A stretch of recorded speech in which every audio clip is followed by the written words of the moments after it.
this is just a plate, yeah, that is pushed in, and you don't really see it, but this is the cable inlet. And if here is water, it just runs down here directly into the controller department. Yeah.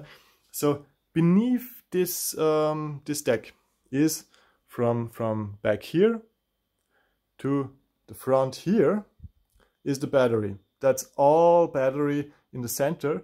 On the sides there's hollow space for the cables, and the main compartment is all battery. Then there's very small cramped space for all the cables. Some are here on the sides, but most is in this very small space, and it's really tight and really pushes it all together.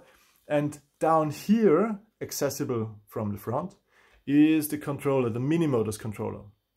This is only the case, I think, with the Minimotors version, because they have a different size, and I'm not sure if they use a different controller, how this would work out.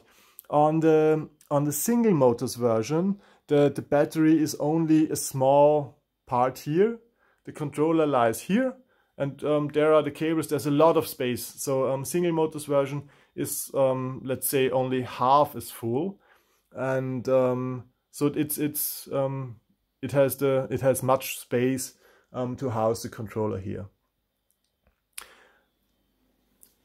Here is the kickstand. It's okay. One funny thing, yeah, I've talked about the suspension and that there is a screw inside. Yeah, and we'll talk about it a little bit more in detail. If you compress the suspension, it already it lowers the scooter a little bit, yeah, because you compress it together, and this means that the kickstand suddenly is a little bit higher compared to the wheels, and it tops over, yeah, and falls over. So if you make the suspension harder, the kickstand is suddenly too high. And we had this with two of the units I received, and I thought, wow, why is the kickstand not suitable? Yeah, but it was that it's just designed for the scooter to be in the highest position. Yeah, so if you have a kickstand and that doesn't seem to fit, yeah, the most probable reason is that you have the rear and or front spring already compressed a little bit, and you may try to change that.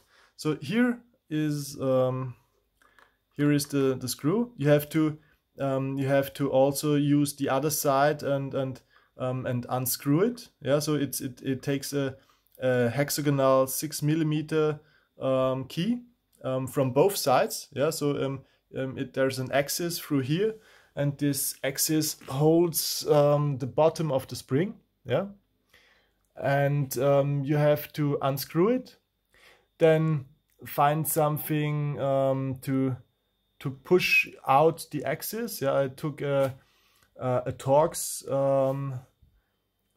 screwdriver. It's not, you don't screw drive it, but you just hammer it in to push out the other side.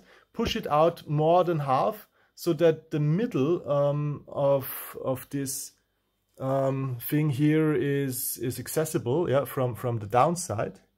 Yeah, so from the downside, maybe you have to put it on a chair or something. So push it out halfway, so that it still is in for the rest and doesn't fall out, because then this spring would uncompress and fall out, so that's not a good idea. Just push out this axis halfway here after you unscrew this one side of the screws. Then you take a 4mm hexagonal wrench from the bottom, and then you can screw it counterclockwise to make it softer, or clockwise to make it harder. You see, if you screw this, that while you screw, the suspension will compress or uncompress. Yeah, so take this as a reference, and if it's really easy to screw when it uncompresses, you should stop, because then you most probably, and you see that it doesn't uncompress anymore, then you should stop, because you most probably reached the one end.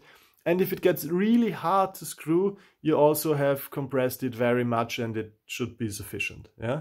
So you may have to do this a second time. So you screw or unscrew, have it still half in. You try out if to step on the deck. You try out if it suits you from softness, and then if it's okay, you hammer in the axis from the other side so that it's almost back in, and then put in the screw from this side as soon as it fits in, and you can screw it into the axis. It draws in the rest of the axis, and you can fixate it from both sides. So that is how you change the softness of the suspension. Most probably you will have to do this. Yeah, so mine were set hard, and it felt unnatural, and it works much better if it's set to soft, because the suspension itself is soft. Yeah, the spring is relatively soft, and if you compress it, you give up some of the soft part, but then you have the medium hard part only, and this is still soft. It's not the same as with a Dualtron. If you would change the suspension to a harder thing, it's harder from the beginning. Yeah, and this is always soft from the beginning, but you can give up some of the suspension travel, and this is different to have a harder suspension from the beginning. What you would need to do is change the spring to have a different feeling, and have it better suitable for heavier people. Yeah, so it is, in my opinion, if you are 100 kilogram or above it, this scooter will probably bottom out if you make a jump, and it feels soft and wobbly. But if you are light, like 80 kilogram or even less, yeah, this is the best scooter to have. So I really like the way it accelerates. I really like the way the suspension works. I really like the way it looks. I really like the brakes. So there's many positive points. I'm not totally fine with the coating. The handlebar, at least the handlebar clamps, yeah, could have a different diameter. The lights could be better. The sealing from the rain could be a little bit better. But yeah, the dual charging port. It takes a really long time to charge a 24 ampere scooter with 2 ampere per hour. Yeah, so it's 12 hours or so. And with the Dualtron, you just take a second charger, and they have the fanless 2 ampere chargers. You have no noise. There are these fast chargers. Yeah, I have these. They are all from the same, most of the same factory. Mini Motors uses these. Caboo has tried these. You can fast charge the Mantis with up to 6 ampere, yeah, but these fast chargers have loud fans, and I'm not a fan of a loud fan. So I really like the way to charge it with 2 normal chargers more. What you can do is you can solder a splitter cable, like a joiner cable, yeah, to have 2 of the socket inlets, and connect 2 chargers to one connection to the scooter. So the 2 charging ports of a Dualtron are also internally just connected in parallel, so you can do this on a Caboo Mantis also. It's inexpensive, solder for 5 minutes and you're ready. Yeah? So it's not a deal breaker, but it would have been nice, and it wouldn't have been much effort. Otherwise, this is the scooter to go. I think the value for money is really good. The performance is really, really good. Maybe, I'm not totally sure because I don't have this Dualtron 3, but maybe this version that they send out now is even closer to the Dualtron in terms of acceleration, but then it is not faster. Maybe it's even better from the acceleration. I don't have the comparison, sadly, yeah. But this is a really good scooter, super soft, heavenly, comfortable suspension.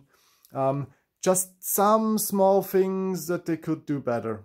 Yeah, a little bit less cramped deck inside, more ceiling. It could have been a little bit broader, because when I put on my foot, you see here, my foot is about half as broad as the deck, and with shoes I'm like here, yeah. So this is not it. It could have been a little bit less long and a little bit broader. This, in my opinion, would have been better. But I understand from design perspective that it looks like this. And if you have the choice and you're more about design, I recommend to take the red version. I have the red version also. It looks absolutely stunning. Yeah, thanks for watching. Have a nice day, and I'm really happy about your comments.